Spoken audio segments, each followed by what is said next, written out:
Looking for virtual management training? We're hosting a virtual effective manager conference starting on January 22nd at 10 a.m. Eastern. You can sign up online and learn how to be a manager. Maybe you just got promoted or you want to brush up on your skills. Or maybe you want to be a manager in the future. We can teach you. You won't even have to leave your desk. Sign up at manager-tools.com/training. Today's cast, MT Goals Examples. For those of you who've been with our community a while, you're probably familiar with the topic. For those of you who are relatively new to our community, welcome. And this is the first part of our guidance released every year around the holiday season, in which we help prepare professionals for the coming year. And looking out onto 2024, what we know is that if we're all going to be our best professionals, what we need to do is bring to the table a list of goals which we can use to drive us through the next year. So on today's cast, we're going to talk about what kind of goals managers should set, how we should assess the goals that we set, and what kind of measures we should use to ensure our goals are met. So, without further ado, MT Goals Examples. Welcome to Manager Tools. Today's topic, MT Goals Examples.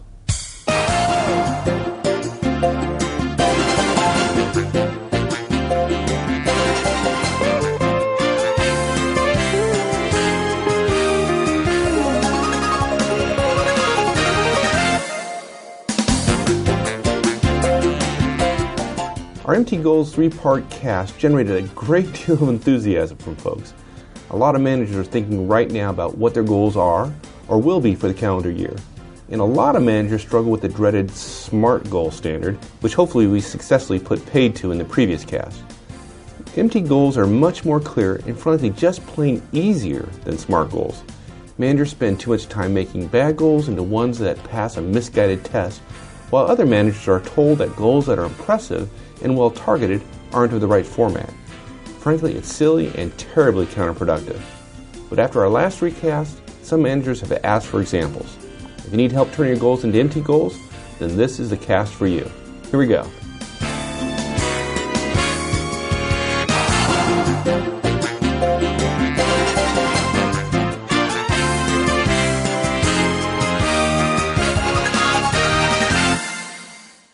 So today's cast is a little bit different. Yeah, it is. This is a first. We have to do it, but it is different. Yeah, you're right. It's different because I think our intent here today, if you notice the sound quality difference, it's for a reason. Better. Yeah. Otherwise, they're not paying attention to all your hard work. Yeah. So today we're sitting in a hotel in London. Yes. Right after the Amsterdam conference. Right. And just before, matter of fact, in an hour or so. Couple hours, yeah. We're going to be meeting with a meetup here in London with Manager Tools listeners. Yep. And so normally we don't do this. We purposely set out today to test our backup, if you will. Yeah. We have a number of casts in the queue, but we wanted to try our backup plan, which is if we need to do one in emergency and we're traveling, how would we do it? How do we edit it? And it's going to work. So you couldn't take your stuff on the road. My recording device is probably too big, and we're a little bit worried about how it travels. I've lost one on the road before. So we've got a portable device here that we think will work. You did some research. And we thought, okay, we could probably do that on one of my trips. You know, I could use it on one of my trips and record my end. But then we thought, no, wait, what if we had to do one in 24 hours and you had to edit it? And if it's not double-ended, then what is it like for editing for you when it's one track? I can't drink water right now, even though I desperately need to, as those people in Amsterdam surely know. So we just decided we'd test our what would you call it, our disaster recovery plan. There you go. Right? And we figured, what better place to do it in London? And we thought it would give us a chance to give a shout-out to the Amsterdam folks and also to the 30 people joining us in London who you thought would be 10. Right. Yeah. So you'll know if it works. If you get this on time, you'll know it worked. Right. Yeah, because we're recording it. It's 5 o'clock London time, Saturday afternoon. There you go. Yeah. Okay. Yeah. And we are absolutely nervous about doing this. We would prefer to just give you one of the, but we got to do this at some point. So let's try it. And so feel free to give us some comments in terms of how well you think it worked. So all right. So you said before that this cast is a triple threat. Yeah, in addition to the whole disaster recovery thing, there's another triple threat on top of it. First, it is pretty rare that we record on such short notice because of what's happened in terms of demand and requests and so on, comments. Second, it is in response to specific requests, which we generally listen to and put in the queue, but we don't respond to this quickly. But I think it's a function of the timing of the end-of-year annual goals and so on. Probably we could have done a little bit sooner, and yet we've told people many, many times about the issues with casts and when they can come out and so on, and how we have to be careful about clients and so on. And then we're adding something to a set of casts, which we normally don't do, although you and I have been talking lately that we see casts in a couple of years. They're going to have to go back and revisit some topics just because we tried to cover everything in 40 minutes, right? And there's no way to cover 5 hours in 40 minutes unless you leave stuff out. So we may be expanding on some of those. But yeah, it is I think it's very unusual, to say nothing, the disaster recovery or doing it in London, or me having to say time out every time I want to take a drink of water for fear that my voice will go out after weeks on the road talking. So good. Okay, so a triple threat indeed. It's so hard not to be as responsive as we'd like to be with all the variables and scheduling. So this is good, and I think that these examples are going to be very helpful for a lot of managers. Yeah, I think the concept is great. I think listeners were right. We balked at putting this in the original cast because we just felt it was long. Right? It was. Yeah, it was 3. It really was. It was 3 casts, and we know that's long. And we were trying something a little different by going deeper into some of our background with the story of John and the Gate Guards, right? Which many people liked, and we had a choice to make about examples versus John and the Gate Guards, and both of them were good choices for different reasons. Yeah. And what we heard was good story, and we need this too. So that's why we came back to it. Yeah, and I'm glad we did the John the Gate Guard story because we got a lot of positive feedback. Yeah. That was very useful for folks, and it was a good change of pace from what we normally do. So for those of you who wrote in and gave us that feedback, well, not feedback. Comments. Yeah. Comments. We appreciate that greatly. Yeah. Okay, so this one's different though, right? I mean, this one's also different in another way because we don't, there's no structure to this one, right? I mean, it's just we're just going to list. Yeah. Right? There's we don't have any hierarchy or so on. And in fact, I have to go back and say one thing. You know, we talked about it, we were going to dedicate this cast to the people who came to Amsterdam, right? Yeah. And also the people who were meeting in London. What a great group of folks. Oh, my God. I never dreamed it would be true. Of course, some folks know that we were in Munich for the week before the Amsterdam conference, delivering to a client in Munich. And there were 4 days of presentation, you and I in front of a group, 25 each time presenting. By the time we got to Amsterdam, we were used to some degree, presenting to international audience with special language barriers that we had to be sensitive to. We were also fully worked in the previous week. Yes. And then I'm very well known for being very energetic in front of a crowd of 50 to 100 people. And fairly. Yeah. So by the end of 2 days in Amsterdam, I was completely wiped out. We've been in London enjoying ourselves, trying to relax rather than just going home and doing what you and I know we would do, which is immediately go right back to work. It means a lot to us to be able to say thank you to the folks in Amsterdam and to be able to have time to do this, even though we're a little bit nervous about it. We never would have dreamed it, but it was the best conference we've ever had. Yeah, it was awesome. It was just, at first I thought, okay, a couple of my jokes didn't go over well because they don't translate well, and yet there was more attention. Maybe a little bit of it is from the language barrier, right? Sure. Mm-hmm.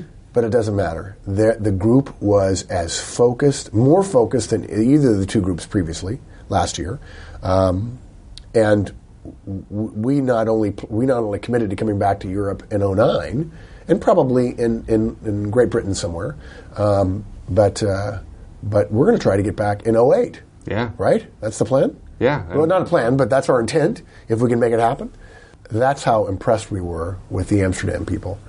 And this is also dedicated to the folks coming to the London meetup here shortly, because We thought we might have 10 for dinner at Pizza Express on Haymarket in downtown London, and yet we've got 30. Yeah. And Diederik gave us our first order, commitment for the next conference. Yeah.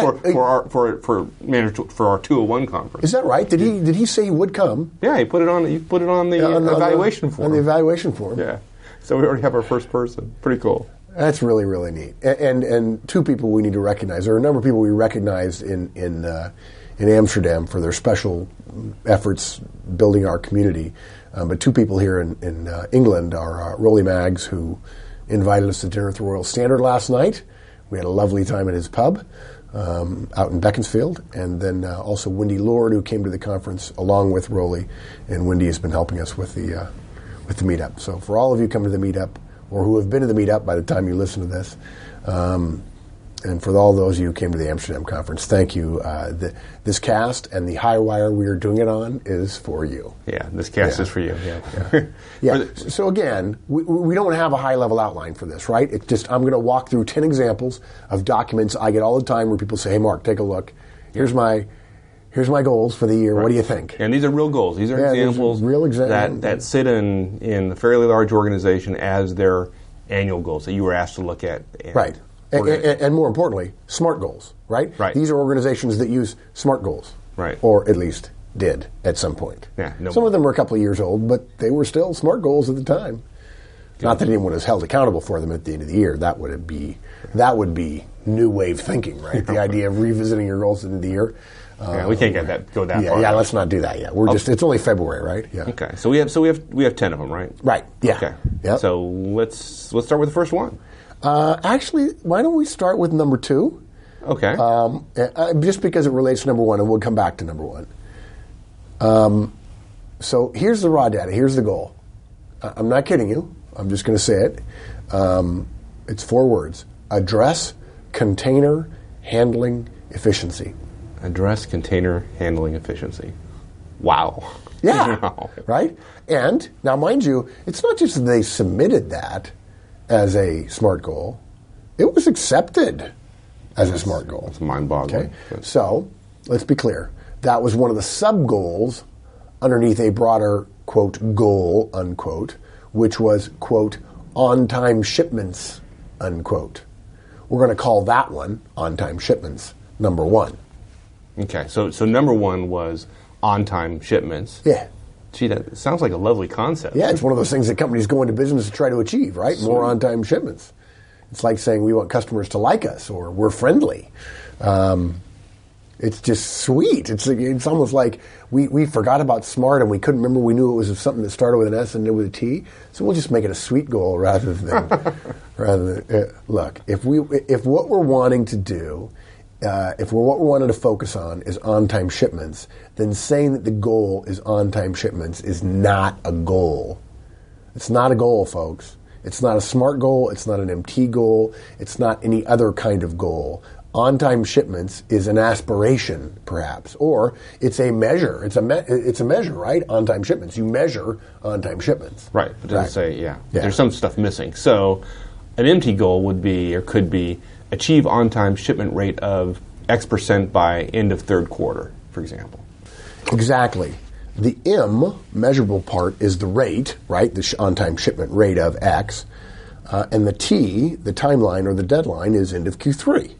And a good manager would know what late shipments cost and might very well go on to quantify the savings of the improvement by stating a lowered cost associated with higher late timeliness. Or another way you can do this, you can tie this to your budget request by saying, I only want this much budget, or I'm giving up that much budget that I would have had to have last year to pay for late shipments. I'm going to be able to give up some of that budget, which really is the way businesses are measured, as the dollars at the end of the quarter, right? These goals are great, and you could say, I saved hypothetically this much, or you could give up the budget that was allotted to you to do it. But nevertheless, the M is the X%, and the T is end of Q3. It's really that simple.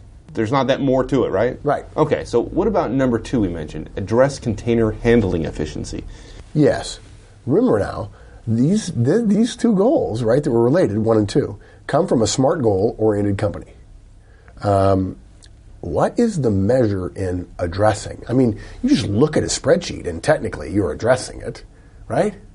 If we're going to be more generous than that, if I try something and it doesn't work, I mean, I've looked at the spreadsheet and then I try something and it doesn't work, I've addressed it. I don't want anyone thinking it's okay to just address something. Look, in this case, I'm going to assume, perhaps wrongly, because this was an electronics company a few years ago. I wasn't involved in plant ops at the time to know about containerization issues. I know they had a lot of them. I'm going to assume there was some measure of efficiency there. It wasn't on the paper, and my guess if it's not on the paper, it ain't going to be remembered at the end of the year, but okay, right? But even if I didn't, I can assume for now that efficiency is a percentage and say the goal is achieve X percent container handling efficiency by end of Q2. That could be a huge jump or a small one. We don't even need to get into that. Yeah. We just need a measure. Yeah. X percent, right? And a deadline, end of Q2. Yeah. I mean, it is literally that simple. It's that simple. It is, okay, take what it is you're saying you're addressing. Okay, how are you going to measure whatever you're looking at, right? Maybe you measure it in units or dollars or percentage improvement or against a Six Sigma standard or some other quality standard or an AQP standard, whatever. You pick a measure, then you establish a standard, and then somewhere relative to that standard, you say, I'm going to get there by when, right? By what date? And that's it. MT. Measure it and make sure there's a goal associated with it, and then say by this date. It's very simple. It scares the hell out of people, but it's simple. Yeah. A number's pretty clear whether you hit it or not. Yeah. Which is the whole point. Yeah. And I go back, I'm sure we said it in the goals thing about Leo Burnett, right? We're not suggesting that people set a bunch of BHAGs, big, hairy, audacious goals that they can't reach, but we're also reminded of Leo Burnett, who said, the American advertiser, who said, whose motto of the company was, reach for the stars. You may not get one, but you won't end up with a handful of mud either. And so we don't take kindly to managers who want to skirt the issue of measurability by saying address container handling efficiency, because they don't want to be on the hook for the fact that container handle efficiency might slip on their watch. If they work for us, they're going to measure it. And if it goes down, you're accountable for it. Yes. And if it goes up, you get rewarded for it. Yes. And that deadline and that measure directly increases the chances of you paying attention to it and putting energy behind it when the stuff hits the fan. Right? I love that. Okay, yeah. All right. Okay, so how about the third example? Ensure a profit-oriented mentality. Yeah, I can't believe that was passed off as a smart goal. Yeah, ensure a profit-oriented mentality. It's off the list. Now look, there were sub-goals or tasks, like have a training in Q2 or something about finances. But in this case, if that was where you started out with saying, okay, that's my SMART goal or that's my MT goal or whatever, I would recommend one of two things. Either eliminate the overarching profit mentality goal idea and just list the tasks for training as goals. In other words, you believe without saying profit mentality, if you do these 1, 2, 3, 4 trainings, people will move in the direction of profit mentality, but you don't know how to measure profit mentality, which I'm not so sure I would want to do that without some measures, right? Or figure out how to measure it. Right. You can do that either by setting a profit goal. Oh, that might increase your profit-oriented mentality. Right? And this happened to be an overseas group that did report profits in and of itself. It wasn't a cog in a larger system where it was removed from its profits. So you mean, an example of a profit-oriented mentality would be the management team would be compensated for their ability or lack of ability to meet a specific profit goal. Well, yeah, or put differently, a profit-oriented mentality is you get profits. Right. If you want a profit-oriented mentality, you just need to follow the greatest management principle in the world, which is the things that get measured are the things that get done. If you want a profit-oriented mentality, you reward profits and you disincent the lack of profits. I mean, right? Because a profit-oriented mentality. What's the proof of that? The proof of that would be behavior. Profit. Well, profit and behavior around profits. Right. Discussions. If people are talking about all the time, how do we improve our profits? More revenues, less costs. Generally, in my experience, I'm not saying I know everything about finance. We joke about that. Generally, improving revenues and reducing costs tends to have a positive effect in the long run on profits. I'm just saying. You know a little. I'm just saying. That's all. I'm not trying to be Alan Greenspan, but yeah, in general. Okay, you can either set a profit goal, or you could create a measure that serves as a proxy. So look, maybe it's corny, but you could say team achieves 100% pass rate on corporate finance basics testing. Now look, maybe that's not a great proxy, but it is measurable, and it does increase the chances of getting a profit-oriented mentality far more than setting a goal that just says mentality. Right. Right? Particularly if you're in a part of the organization where perhaps your ability to influence profitability is harder, is weaker, right? More attenuated by other organizations. But if you're in an IT organization where you don't influence it directly, you still might want to have a profit mentality, and that'd be a way of starting to get there. Right. Another way you could do, this isn't in the show notes, but another way you could do, since you mentioned the IT thing, another thing you could do is one of the things you could do is every project will be briefed to the IT organization based on cost, projected revenues, and therefore profitability. And we'll rank order projects by profitability in addition to workload for us. Yeah. Yeah, that would be one way to get the IT organization saying, why do we put A in front of B? 10 times more profit? Yeah, but I don't care about that. It's way more work for me. Yeah, but everybody else in the company really cares about the 10 times more profit on this other project over here that you really don't like because it doesn't use your cool software. But frankly, we don't care about that. What we care about is profit. Right. Yeah. So. Yeah, and it's measurable. That's something you can measure. Yeah. It's behavior, it's observable, and it's measurable. Exactly. And when you go back to John on the Gate Guards, you don't need to be brilliant to come up with really fancy, from the consulting book measurements. You need to think about things that will serve as good starting points. And maybe it takes you 3 years to get an ideal one, but you'll get there. Good. Okay. So what about number 4? Reduce lead times. I'm sure the manager thought simplicity was good, and frankly, I think I probably would have considered that a reasonable goal at the beginning of my career. Yep. Technically, if the lead times get shorter, there is a reduction. Sure, there's no deadline, but I suspect that the manager thought that if he made headway in January, he'd just keep working at it. Okay, I agree. That's very compelling justification. Not that all justifications are logical, but it's still. But even though it's justifiable, or it's justification, it's a terrible goal. It's only measurable in the vaguest of ways. In other words, technically, if you reduce it, great, but there's clearly no deadline. And so I go back. What about, again, an X% reduction in lead times by Y date? That certainly works. The MT goal is simple. And I know that you're not a big fan of percentages here. Yeah, sort of. I generally don't like a reduction of 5% or 10%, particularly when we're measuring something that is a percent, because it confuses people.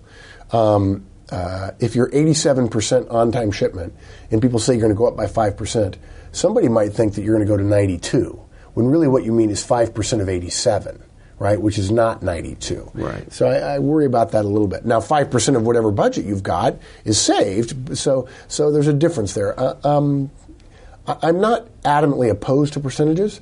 I just think if you've got a percentage, you know what you're getting to, right? If you have an original number and you have a percentage, you can do the math to come up with a target, okay? I think it's a slightly more powerful message when you set a target number rather than a percentage. And I think if you choose a percentage without knowing what that would mean for a target, I think people just don't respond as much to a percentage reduction or increase. Imagine you set a 5% increase and you told somebody, we're 50% of the way there. It just seems confusing to me. Yeah. Whereas if the goal is to save $1.4 million and you save $700,000, you really are 50% of the way there. And now you're using percentages to talk about numbers, which is easier than a percentage to talk about another percentage. Yeah, the whole point of numbers and measurement is to make the things real. And the more levels of abstraction, mathematical levels of abstraction, just makes it harder. Yeah. Right? So it's not a hard and fast rule that I have against percentages. Percentages can be fine, but targets of numbers help better, we have found, than just percentages. Okay, how about number 5? Quote, reduce floor space used by inbound materials to allow for warehouse transition to R&D lab, unquote. Well, I think here the manager probably tried to get credit for helping out an upcoming change. Right. And just showing that he was doing his part, really. I agree. That is what he told me he was doing. Okay. But again, just not measurable. So again, it might sound like what? Quote, by 15 April, provide 650 square feet of floor space to R&D project through reduced need for inbound materials storage. Hey. You used the word reduced in there. Yeah, okay. That you didn't like that. But, come on. That's not the measurable part. You can measure the 650 square feet. You can measure the 15 April. The reason I'm doing this is because of the new R&D lab. Maybe all I do is rearrange how we stack stuff, but we give them the space. It might be better to reduce both space and cost by using just-in-time shipments, but I don't have to do that to help the lab. And look, we're not saying that we have perfect goals. The state of goal making today is such that these we're reading about are considered good. We're improving them tenfold, and we'd be thrilled if someone made them even better. And in this case, I'd actually probably add a separate goal caused by learning that we'd have to reduce floor space about reduced holding of paid for inbound materials. Right? Good. Right? That would be a cost savings. We're not going to just tell the suppliers we're going to pay for it and you hold it. We're going to say we're not going to pay for it until it gets here. And if we reduce the amount of space, we reduce our cash tied up in warehouse. Right? Yeah. Got it. Good. Okay. How about number 6? Improve performance review system. Here we go again with an improve in there, huh? Yeah. Oh, and I'm sure the manager was just like, yes, I'm finally got a chance. I've got the political capital. I'm going to improve it. And I hope we don't get any mail, though, about me beating a dead horse here, but it is so rampant using the word improve and the word reduce. We want to make clear how wrong-headed they are, improve and reduce are, when it comes to goals, unless they include a measure, improve by. So how can we improve this non-smart goal? Yeah, it's only non-smart. We don't want to say it's stupid. It's just non-smart, right? Yeah, we don't say stupid anymore. Yeah. We got enough Okay, feedback on good. that. Okay. Or no, nothing. Yeah, we didn't get feedback, and it wasn't actually you. I think it was me, but that's okay. Achieve X% on-time reviews. Achieve performance review training time. Achieve performance review training time to X hours. Achieve review returns to managers to X%. Now, any one of those might be argued it could be an improvement, but what if, for instance, training time was reduced but quality suffered? That's why we list. Yeah, okay, but that's why we list all of them, to make the point that you can have 3 to 4 goals that create the overall results. Yeah, if you had a bunch of really bad training that was short and it affected quality, okay, you get another shot at the apple, another bite at the apple next year. But if you put 2 or 3 together, one that worries about quality when you're starting to cut into training time, then that's the way you address that. Right. So you've seen several times where individuals create one goal that says improve, because there's really a whole bunch of things that wrap into that, and so they might replace that one poor SMART goal with a number of more smart, specific measurable goals. MT goals, exactly, yeah. You could even say achieve training time of X and leave your quality standard the same. Unfortunately, the problem is too many places, they don't have a quality standard. So if you're going to MT goals, you may have to put 2 or 3 in place and then discover in your first year, oops, now I discover how bad my quality is. And maybe the next year, you're not going to worry about training. You're just going to worry about quality getting where it needs to be when it comes to annual reviews anyway. Right. Okay. So number 7. Engage in weekly one-on-ones. Well, we kind of sort of like that one, don't we? Yeah, it was nice. You can tell we were there, and we do think a lot of managers will be well served by having an MT goal of 03 one-on-one achievement. Yeah, but this isn't an MT goal, though, right? Or SMART goal, or anything, really. Yeah. Engage in is, let's just say, weak. Now, achieve 90% one-on-one completion in each quarter. That's much better. It's perfect. Look, it's measurable, and it says it's got a time frame, right, each quarter. I just think goals like that keep managers on track, and it has nothing to do with one-on-ones. It has to do with being clear about deadlines. If you commit to stuff in your annual goals, it makes it much harder to stray. You're going to have plenty of curveballs thrown throughout the year. I will say that this goal came from a great manager in Atlanta, and we worked together to change it.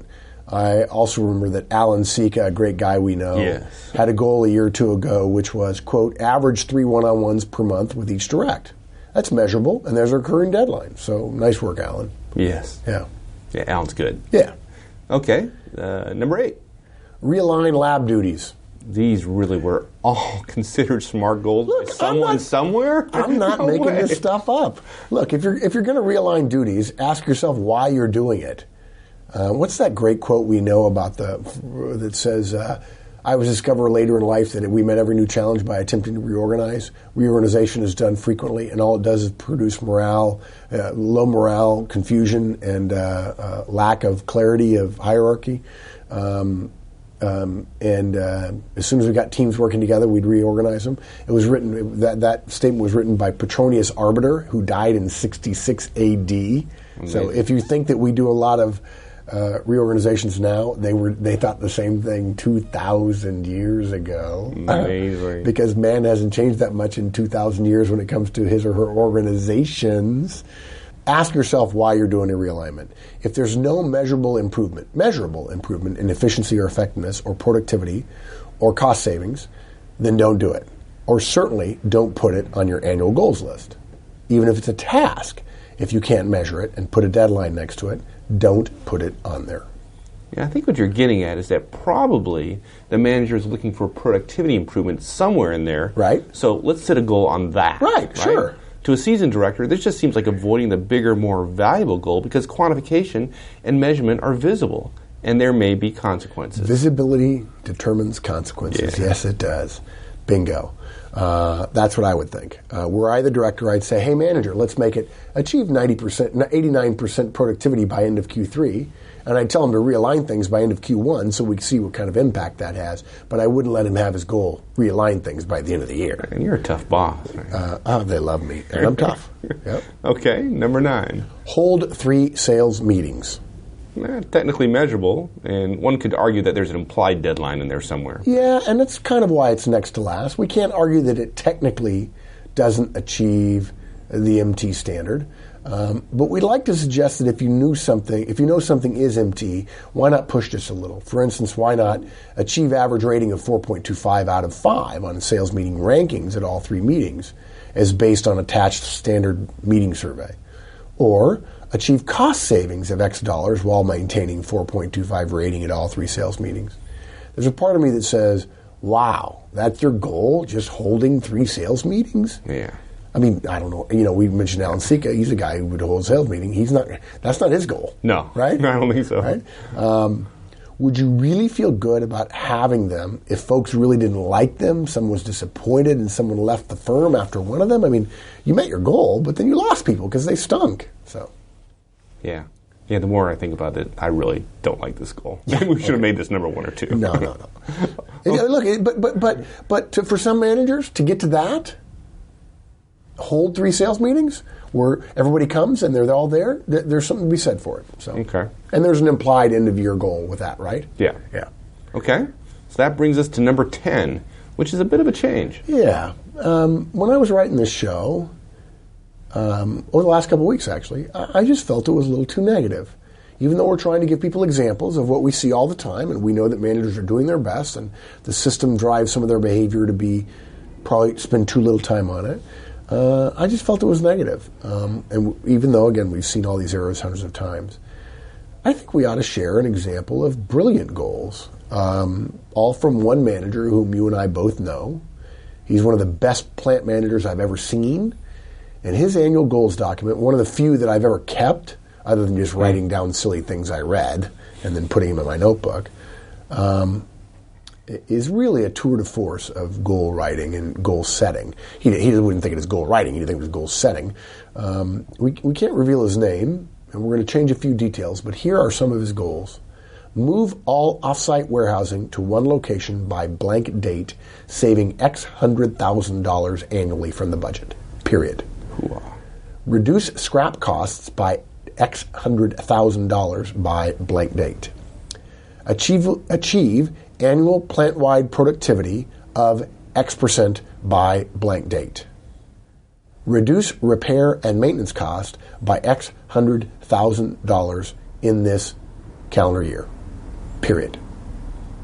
I got to say, if I'm this guy's general manager and he shows me this and then does it, I want to give him more to do, and I want to give him the rewards that go with more to do. Yeah.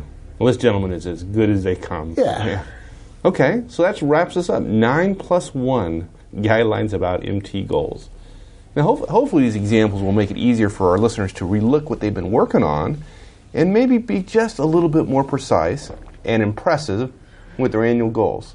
And if they've got goals and they've already set them in January and they realize they go back and make them tighter, don't wait. Go back now, right? Do it. If you were their boss and they came back to you and said, hey, I want to redo on that.